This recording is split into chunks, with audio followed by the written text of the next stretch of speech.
4 purnama sudah Mas Nahyan, suamiku belum pulang. Jujur, sebagai istri yang tengah halimun 7 bulan, kangen juga untuk diusap, divelux, dan diangetin. Sejak kehalimanku berusia 3 bulan, itulah kali yang terakhir Mas Nahyan ngasih sangu untukku. Ku kasih agak kenyang, biar cukup untuk 6 bulan ke depan. Katanya waktu itu, iya sih, aku juga ngerti, Mas Nahyan pergi untuk cari nafkah, bukan cari yang lain. Tapi batin ini menjadi terziksa ketika lihat kandunganku yang makin membesar tanpa ziramen yang sewajarnya. Aku sering ngelamun, diam, dan menyendiri setelah tak ada lagi yang aku kerjakan. Dari sikapku itulah, rupanya ayah mertua sering memperhatikanku. Entah apa yang ia pikirkan. Kasihan, terenyuh, atau yang lainnya. Hingga suatu pagi, saat ibu mertuaku sudah berangkat ke pasar, beliau sengaja menemuiku di dapur menanyakan apa sebenarnya yang aku rasakan. Namun, siapalah sangka jika awal mulanya hanya sekedar bertanya, tapi berakhir dengan berbagi rasa. Nah tuh, bagaimana kok bisa begitu? Yuk simak saja ceritanya. Namaku Putri, umur 26 tahun. Sudah menikah dengan Mas Nahyan 2 tahun yang lalu. Kini aku tengah halimun 7 bulan. Mas Nahyan itu bekerja di tambang emas. Tapi tambang emas ilegal milik pengusaha kaya di pedalaman luar pulau. Emang, tiap bulan hasil kerjanya ditransfer ke rumah. Lumayan juga kok, apalagi sejak kehaliman anakku, seolah rezeki Mas Nahyan mengalir lancar. Ini rezeki anak kita sayang, katanya saat ia telepon, memberi kabar kalau baru saja ia transfer ke aku. Banyak banget Mas, tanyaku saat melihat resi yang terkirim. Ya, itu ditabung buat persiapan persalinan, atau keperluan lainnya. Jawabnya yang bikin mataku berebes mili. Gak apa-apa dek, aku kerjakan buat kamu, toh ayah dan ibu sudah aku jatah sendiri kok. Tambahnya lagi yang bikin hatiku tambah bangga. Secara materi, aku emang gak ada masalah. Apalagi sampai saat ini aku masih ikut mertua. Jadi aku bisa ngumpulin uang dari suami yang aku simpan di bank. Hanya masalahnya itu, hatiku sering nelongso. Saat aku lagi butuh suami, tapi gak bisa terpenuhi. Kadang aku mau nekat nyusul ke sana saat hati dan pikiranku udah bener-bener sumpek, bete banget. Lah piye wong ancene bojo, kalau bisa mah tiap hari diadep, kumpul terus, apalagi kalau ada kerjaannya. Itu kan idaman tiap istri. Iya gak sih? Tapi nyatanya semua anganku itu tak bisa aku lakukan. Tak mungkin aku ikut masuk ke dalam hutan dalam kondisi diriku yang seperti ini. Akhirnya aku harus sabar dan pasrah dengan kenyataan ini. Pagi hari setelah ibu mertua berangkat ke pasar, artinya semua pekerjaan di rumah khususnya di dapur pasti sudah beres. Ibu mertuaku emang punya toko peracangan di pasar. Berangkat pagi, pulang siang kadang sore hari. Aku tinggal ke bagian bersih-bersih, ngepel, atau cuci peralatan dapur. Biasanya emang kujalani membantu ibu mertua dengan senang hati. Tapi entah kenapa pagi ini suasana hatiku emang beda. VC semalam sama Mas Nahyan emang ninggalin rasa jengkel-jengkel seneng. Seneng, karena kami bisa melepas kangen, sekalian Mas Nahyan bisa ngeluarin oli meski terkesan agak terfasa. Tapi jelas aku yang jadi jengkel. Bagaimana tidak, harusnya aku bisa ikut berekspresi, juga bisa ngetaf oli, tapi nyatanya hanya sebatas ilusi. Jadinya hanya nambah beban, dan efeknya ada rasa gelisah tanpa sebab. Sebenarnya tak kusengaja juga, kenapa saat aku cuci piring beberapa kali bisa jatuh dan pecah. Tentu, suara dari pecahan itu mengundang ayah mertua untuk melihat apa yang sebenarnya terjadi. Aku tahu, beliau hanya pura-pura bikin kopi kemudian duduk di kursi dapur itu hanya ingin melihat keadaanku. Hati-hati Nduk, jangan sampai jatuh, yang sabar ngadepi masalah, kan Mas Nahyan emang lagi kerja, kalau ada masalah boleh kok bilang pada ayah, pasti ayah akan membantumu. Suara ayah yang terdengar sambil nyeruput kopinya. Iya ya, Putri gak sengaja jatuhin piring kok, cuma lagi gak fokus aja. Kataku meresponnya. Itu ayah tahu, emang kamu lagi kangen suamimu kan? Kata ayah lagi. Bukan hanya kangen ya, tapi Putri khawatir sawah Putri akan kering di saat kandungan Putri sudah 7 bulan.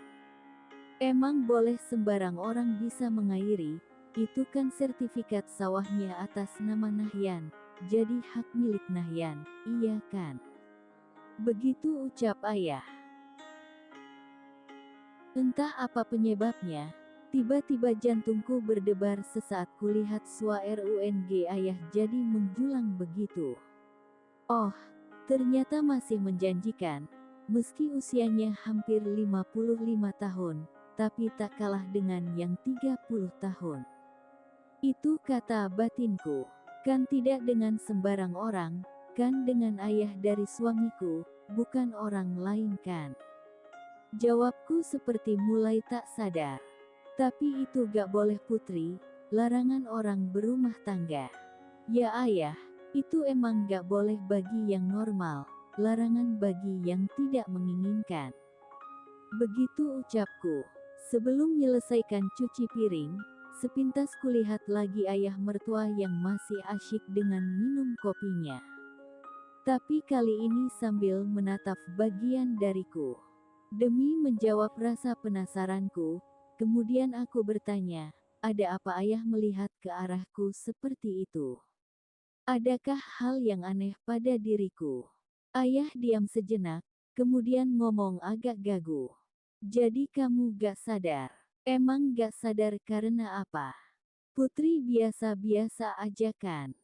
Menurut ayah cara dukmu itu kurang pas, kan gak bagus dilihat orang. Sebelum aku jawab, aku periksa sebentar keadaanku, dan ternyata emang ada yang terlihat jelas dari tempat ayah minum kopi. Tapi gimana lagi ya, Putri kan lagi halimun, buat merafatkan kaki emang susah, emang ayah gak suka. Lagi-lagi aku mancing masalah. Aku sendiri gak ngangka kalau akan ngomong seperti itu, sebab selama ini adab sopan santun kepada orang tua itu masih aku jaga dengan baik. Tapi entahlah pagi ini otakku benar-benar blank, ngomongku banyak errornya, dan lagi-lagi, mungkin karena perasaan jengkel telah menguasai. Iya, ayah tahu, tapi gak begitu-begitu amat, ayah kan ada di depanmu. Jangan lupa ya, meski ayah ini mertuamu, tapi ayah ini masih menjadi laki-laki normal. Selain ayah malu, takutnya ayah bisa lupa kalau Putri itu menantuku. Begitu ayah mertua bilang. 15 menit berlalu, kerjaanku udah selesai. Tapi entah kenapa tiba-tiba saja aku kesulitan untuk berdiri. Badan ini terasa berat, bebanku makin bertambah, dan kepalaku pusing. Ayah yang tahu keadaanku itu, langsung menghampiri dan menyangga tubuhku, dan langsung menuntunku ke KMR. Entah, kenapa diriku tiba-tiba begini, masuk angin kah? Ayah berusaha membuat aku agar sehat kembali dengan memijit-mijit telapak kaki, tangan dan punggungku. Mataku emang merem, tapi masih bisa melihat sekelilingku, termasuk memperhatikan gerak-gerik ayah. Aku emang sengaja berpura-pura merem, biar ayah percaya kalau aku emang bener ZAKIT. Kurasakan pijitannya emang enak, pas banget dengan yang kuinginkan. Tapi lama-lama kurasakan jadi berubah. Dari pijitan berubah jadi sentuhan. Makin lama makin lembut dan halus. Seolah menghipnotisku untuk bicara, terus ya, tapi jangan cuma di situ. Maksudnya di sini. Sambil bilang begitu tangan ayah sudah berpindah. Aku diam gak jawab, sebab di bagian itu yang menurutku menjadi sumber masalahnya. Sambil ngusap peyut buncitku, sambil pula ayah memulai babak baru. Tangannya yang terasa kasar tak mengurungkan keinginanku untuk mengobati rasa yang ayah ini seperti tak bisa aku kendalikan. Emang, kebetulan sejak mandi pagi tadi aku gak pikir daleman apapun, sehingga bisa memperlancar kerja ayah. Bagai mengembara di hutan rimba, ayah terus berusaha membuka akses jalan baru, NYINGKIRIN semua penghalang, hingga tak butuh waktu lama, gua perdamaian itu pun ditemukan. Tak ada salam apapun, tapi aku persilahkan ayah langsung beraktivitas tanpa batas, mengeksplor dan menikmati keindahan sejati. Damai, tentram, dan bahagia yang kurasa. Hujan turun membasahi persawahan yang kering sekian musim, tanpa ada pertolongan. Ayah emang sudah banyak makan asam garam, tahu sudah apa yang mesti dilakukan. Ada perbedaan yang kurasa, yang ini malah lebih hebat, lebih mendalam, dan lebih lama durasinya. Sungguh, aku tak pernah menduga jika obat dari semua obat yang aku cari selama ini ada padanya. Aku benar-benar dibuat MABUK darat, laut, dan udara. Andai saja aku tidak meminta, pasti ia tak akan menghentikannya. Sebab kulihat masih belum ada separuh tenaga yang dikeluarkannya. Gimana? Apa rasa rindu dan pinginnya sudah terobati, atau masih harus diperpanjang lagi? Tanya ayah ketika melihat aku udah ngos-ngosan abis naik turun pegunungan. Udah, cukup ya, biar sisanya kulanjutkan bersama Mas Nahyan. Seminggu lagi ia akan pulang. Kayak gitu jawabku kan. Makanya ibu tak pernah komplain apa-apa, bahkan ia begitu terlihat bahagia tiap harinya. Aku baru tahu rahasianya nih. Cuma dalam hatiku bertanya, apakah kiranya ibu juga masih bisa ngimbangi, karena faktor usia. Dari situlah aku baru tahu, kalau ayah itu punya spesialisasi dan keistimewaan yang tak bisa diremehkan. Sekali ini aja cukup sudah untuk selamanya. Itu pun karena aku ini tak punya solusi yang lain. Beruntungnya ayah juga cukup bijaksana. Buktinya beliau gak minta cerita untuk episode yang berikutnya. Jadi aneh juga sih, biasanya kalau udah tahu rasa madu, laki-laki itu akan terus berusaha mendapatkannya lagi. Tapi yang ini enggak, atau belum, gak tahulah apa kata nanti ajalah. Yang penting sekarang aku fokus dulu untuk menyambut kepulangan Mas Nahyan. Tentu aku akan minta dibikinin acara besar-besaran. Paling gak, samalah seperti ayah. Begitu anganku. Tapi setidaknya aku udah dapat pelajaran yang sangat berharga, dapat ilmu baru dari ayah, dan akan aku praktikan nanti, jika Mas Nahyan gak keberatan.